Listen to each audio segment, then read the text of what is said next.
गुर्दे की पथरी यानी किडनी स्टोन एक आम लेकिन बेहद पीड़ादायक समस्या। ये स्थिति तब उत्पन्न होती है जब किडनी में खनिज और लवण जमकर छोटे छोटे कठोर कणों का रूप ले लेते हैं। ये पथरियां मूत्रनली में फंसकर तेज दर्द, पेशाब में खून और जलन जैसी गंभीर परेशानियां पैदा कर सकती है। अनियमित खानपान, पानी की कमी, अधिक नमक या प्रोटीन का सेवन और आनुवंशिक कारण इसकी प्रमुख वजहें हैं। डॉक्टर्स की सलाह है कि दिन में कम से कम 3-4 लीटर पानी पिएं, संतुलित आहार लें और समय पर स्वास्थ्य जांच कराएं। आज ही संपर्क करें और अपने स्वास्थ्य का ध्यान रखें।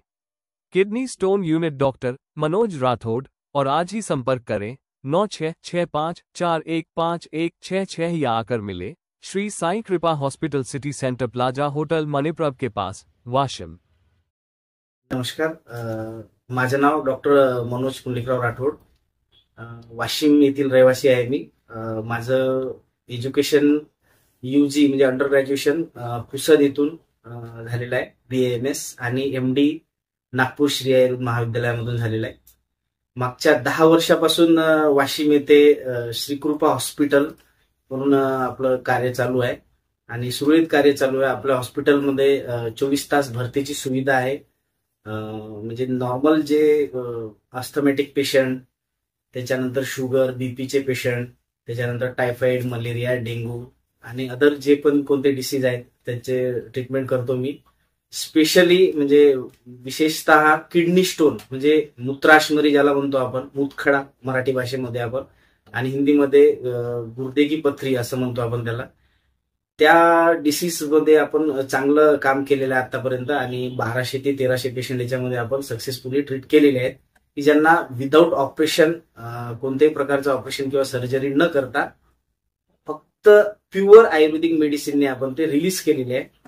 आणि ज्या पेशंटला म्हणजे काही operative other than conservative treatment, operation वगैरे करून, सर्जरी वगैरे करून परत स्टोन होतात, किंवा काही पेशंटला रिकरन्सी असते किंवा एक वेळ स्टोन ऑटोमॅटिक पडल्यानंतरही पुन्हा परत होतात, तर त्या पेशंटचे पण आपण चांगल्या प्रकारे ट्रीटमेंट केलेले आणि सक्सेसफुली ट्रीटमेंट केली। As a BAMS doctor, kidney stone संदर्भामध्ये तुम्ही कशा पद्धतीने उपचार करता आणि आयुर्वेदिक उपचार पद्धती ही ॲलोपॅथी उपचार पद्धतीच्या प्रमाणात कशी वेगळी आहे, काय सांगाल? ॲलोपॅथिक आपण विशेषतः किडनी स्टोन मध्ये, माझे बाकीचे डिसीज सोडता किडनी स्टोन हा जो प्रकार आहे म्हणजे मूतखडा, याच्यामध्ये प्युअर आयुर्वेदिक ट्रीटमेंट आहे। म्हणजे याच्यामध्ये ॲलोपॅथिक ट्रीटमेंट मी तरी कोणतीच वापरत नाही। प्युअर आयुर्वेदिक वनस्पती जे आहेत त्यांचा अभ्यास करून, त्यांचे म्हणजे मात्रा ठरवून, पेशंटचा वय, पेशंटचा किडनी स्टोन किती आहे, किती MM चे आहेत, कुठे आहेत आणि कोणत्या प्रकारचे आहेत हे डिसाईड करून मग नंतर आपण प्युअर आयुर्वेदिक जे ट्रीटमेंट म्हणतो आपण, ज्याच्यामध्ये स्टोन क्रशर म्हणजे अश्मरी भेदन करणारे, आणि अश्मरी भेदन सोबतच मूत्र म्हणजे काय की जो किडनीमध्ये किंवा ज्याला आपण किडनीला आमच्या भाषेमध्ये आयुर्वेदिकमध्ये उर्क म्हणतो, उर्क प्रवाहाने म्हणजे जे काही फ्लो आहे युरिनचा तो वाढवून, आणि अश्मरी भेदन म्हणजे काय किडनी स्टोन क्रशर हे ड्रग्ज वापरून, आयुर्वेदिक ड्रग्ज वापरून आपण ते रिलीज करतो। या जसं बघायला गेलं तर आयुर्वेदिक आहे तर ऑफकोर्स काही साईड इफेक्ट त्याचे नसणारच, पण आयुर्वेदिक जे मेडिसिन असतात त्याचे फायदे असतात।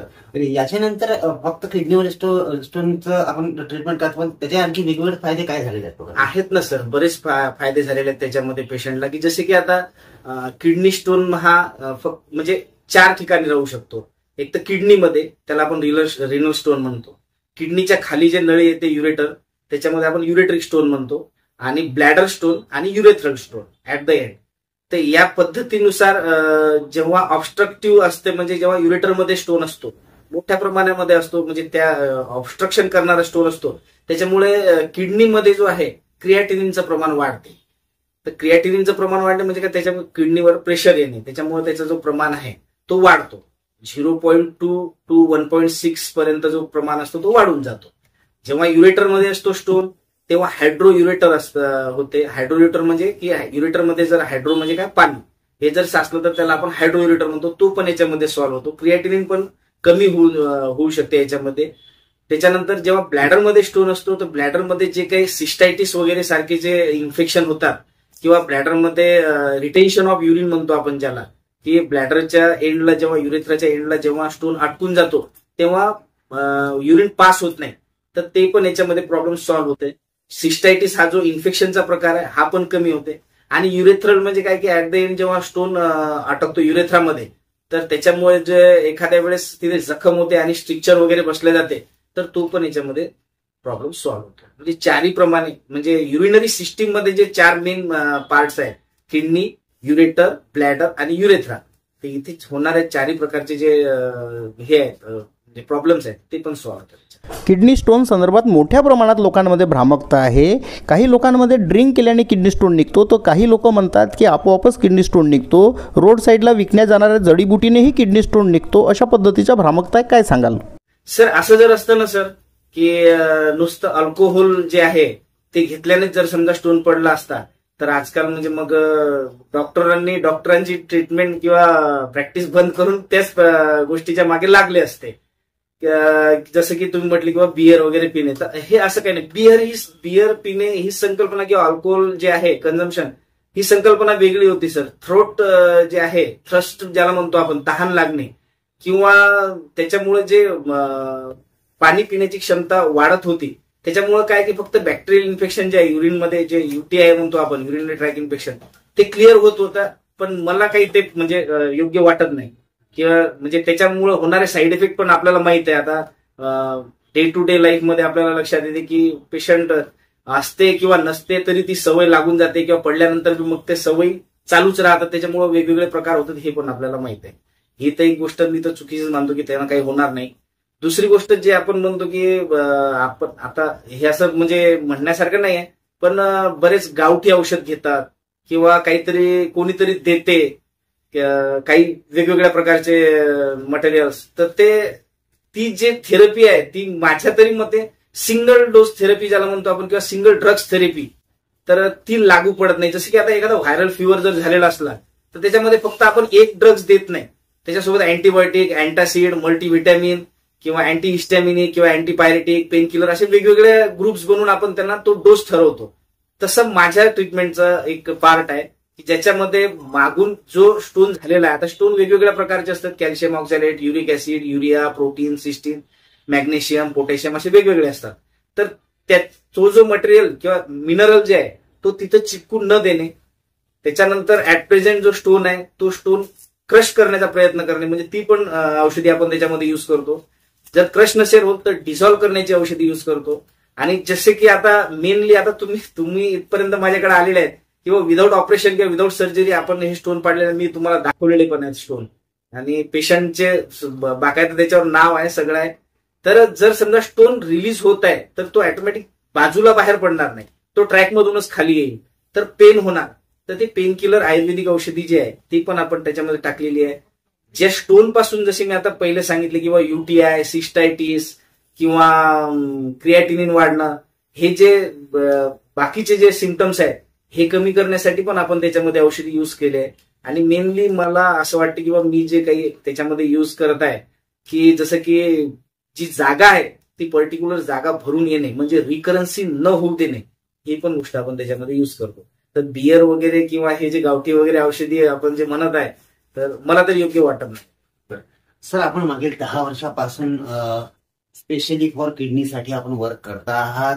काय म्हणजे रिस्पॉन्स आहे लोकांचा, किती प्रकारे लोकांना फायदा झालेला आहे? बरोबर सर, फायदा करायला गेले ना तर भरपूर फायदा आहे. आज माझ्या म्हणजे ऑब्झर्वेशन मध्ये जर बघितलं, म्हणजे मी जे ऑब्झर्व केलं त्याच्यामध्ये मी जर असं म्हटलं ना की एखाद्या चौकातून आपण 100 लोक जरी इंडिव्हिज्युअल ज्यांना काहीच नाही ते जरी आपण घेतले, त्यांची 100 लोकांची जर सोनोग्राफी केली तर 80% लोकांना स्टोन आहे. ते आजपर्यंत म्हणजे काल रात्रीचा पण जो पेशंट बघितला मी, त्यांना 15 mm आणि 4.9 mm असे 2 स्टोन होते. त्यांना विचारलं तर त्यांनी मला एकच सांगितलं की आम्हाला जेव्हा जेव्हा दुखत होतं तेव्हा आम्ही पेन किलर इंजेक्शन घ्यायचो, पेन रिलीज झाला की आम्ही ते सोडून द्यायचो. ऍक्च्युली जर तसं पाहिलं, आपलं मानवी शरीर आहे, आपल्याला कोणताही त्रास झाला तर त्याचं निदान लावणं सगळ्यात महत्वाचं आहे. जर फर्स्ट स्टेजवर जर आपण जेव्हा पोट दुखल्यानंतर जर आपण सोनोग्राफी केली, आपल्याला सोनोग्राफीमध्ये नॉर्मल रिपोर्ट आले तर काही म्हणजे प्रॉब्लेम नाही आहे. तिथून आपण आपल्या कामाला लागू शकतो किंवा परत वाढत नाही किंवा आपण त्याच्यामध्ये डिस्टर्ब होत नाही. पण बरेच लोक ते टाळून घेतात किंवा नाही, आता पेन रिलीज झाला माझ्याचकडे झालेले आहेत असे बरेच पेशंट की जे अर्ध्या रात्री येतात. अर्ध्या रात्री आपण त्यांना म्हणजे अर्ध्या रात्री सोनोग्राफी वगैरे चालू नसते, तर आपण त्यांना जेव्हा पेन किलर त्यांचा पेन सबसाईड करायचा प्रयत्न करतो, पेन सबसाईड झाल्यानंतर पेशंट जो आहे तो मग समोरच्या गोष्टीला तयार नसतो. त्याच्यामुळे वाढतात बरेच पेशंट तात्पुरते काहीतरी मेडिसिन कुठेतरी घेतात आणि मग नंतर ती मेडिसिन पूर्ण म्हणजे डोस पूर्ण कम्प्लीट होत नाही. त्याच्यामुळे मग ते तिथंच थांबलं. पेन मोस्टली त्या त्या त्या प्रकारामध्ये पेन किलर देणं आवश्यकच आहे. माझं एक वैयक्तिक मत आहे, तुम्हाला साधं पोट जरी दुखलं तर मग पोट दुखण्याचे कारण वेगवेगळे असतात. असं नाही की जरुरी नाही की किडनी स्टोन असेल. अपेंडिसायटिस राहू शकते, हिपॅटोमेगॅली राहू शकते, स्प्लिनोमेगॅली राहू शकते, असायटिस राहू शकते, सिस्टायटिस राहू शकतात. हे जे आहे कोणत्याही गोष्टीचं निदान लागलं तर आपण त्याच्यावर समोर ट्रीटमेंट करू शकतो. जरुरी नाही की तो स्टोनच असला पाहिजे. स्टोन असला तर मग आपण आहोत ट्रीटमेंट करायला काही प्रॉब्लेम नाही. एकंदरीत आतापर्यंत किडनी स्टोनचे किती पेशंट आपण ट्रीट केले? सर माझ्याकडं 1200च्या जवळपास पेशंटची ट्रीटमेंट आहे चालू. त्याच्यामधलं मला असं वाटतं 600-700 पेशंटचे मी स्टोन रिलीज केलेले आहेत. काही पेशंटचे माझ्याकडे स्टोन आहेत. बाकायदा मी पेशंटला सांगत असतो तुम्हाला काही डाऊट असेल तर तुम्ही कोणताही स्टोन घ्या, मी नंबर देतो, तुम्ही बोलून घ्या. म्हणजे ते रियालिटी जे आहे ते त्यांच्या समोर येईल. बरेच बाहेरगावचे पेशंट आहेत, म्हणजे ऑल ओव्हर महाराष्ट्रामधले माझ्याकडे पेशंट आहेत. काही लोकांचं मग येणं होते, पहिली ट्रीटमेंट घेतली, पेन रिलीज झाला. मी जसं सांगितलं की मी त्याच्यामध्ये आयुर्वेदिक पेन किलर पण देत असतो. पेन रिलीज झाला की ते परत येत नाही. मग तसे पण काही पेशंट आहेत, काही पेशंटच्या कंटिन्युएशन मध्ये ट्रीटमेंट चालू. किडनी स्टोन संदर्भात लोकांना तुम्ही काय सल्ला देऊ इच्छिता आणि ज्या लोकांना किडनी स्टोन संदर्भामध्ये उपचार घेण्याकरता तुमच्याशी संपर्क करायचा आहे तर ते तुमच्याशी कशा पद्धतीनं संपर्क करू शकते, काय सांगाल? सर माझं फेसबुक पेज पण आहे ज्याच्यावर मी म्हणजे पेशंटनी जर स्टोन आणून दिले तर मी स्टोन सहित त्यांचे बिफोर ट्रीटमेंट आणि आफ्टर ट्रीटमेंट सोनोग्राफी जे आहे मी ते हे करून एडिट करून ते मी त्याच्यामध्ये टाकत असतो. आणि इंस्टाग्राम पेज पण आहे. आता मी युट्यूब पेज पण चालू केलेलं आहे. त्याच्यामध्ये हळूहळू पेशंटचे रिव्ह्यूज टाकणं चालू केलेले आहेत. बरेच पेशंट रिव्ह्यूज देतात. माझं एक वैयक्तिक मत आहे सर की हा आजार जो आहे हा काही म्हणजे असं काही लपवण्यासारखा किंवा म्हणजे जसं की आपण भीतो काही काही आजाराला की नाही याला आपल्याला झाला हा माहित नाही झाला पाहिजे कोणाला, अशा मधला नाही आहे. जेवढं अवेअरनेस करू सर तेवढं याच्यामध्ये चांगलं आहे. मी किडनीला ऍज अ म्हणजे एका घरामधलं फ्यूज जसं म्हणतो आपण मीटर मधला फ्यूज तसं मी मानतो. हा किडनी हा अवयव फ्यूज उडाला लाईन गेली. तसंच किडनी हा एक अवयव असा आहे याला जर तुम्ही जेवढं सेफ ठेवाल तेवढं ते चांगलं आहे. जर तुम्ही त्याला म्हणजे लपवून ठेवाल त्या डिसीजला तो वाढत जाईल. मग शेवटी stage kidney transplant, kidney dialysis इथपर्यंत चाललं जाते. तर असं काही हा आजार मोठा नाही आहे. जेवढं अवेअरनेस करू तेवढं चांगलं आहे.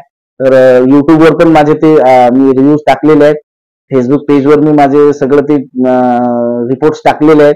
आणि हॉस्पिटल तर आहेच वाशिम मध्ये. श्रीकृपा हॉस्पिटल हे वाशिम मध्ये पोस्ट ऑफिस स्क्वेअरला ICICI बँकेच्या बाजूलाच आहे. आणि कॉन्टॅक्ट जर करायचा असेल तर माझा पर्सनल नंबर 7745860044 आणि हॉस्पिटलचा जो नंबर आहे 9665415166. वेबसाईट पण आहे श्रीकृपाहॉस्पिटल.com या नावाने. त्याच्यानंतर पेजेस तर आहेच. इंस्टाग्राम पेज आहे श्रीकृपा किडनी स्टोन युनिट म्हणून आहे आणि युट्यूबवर पण आहे.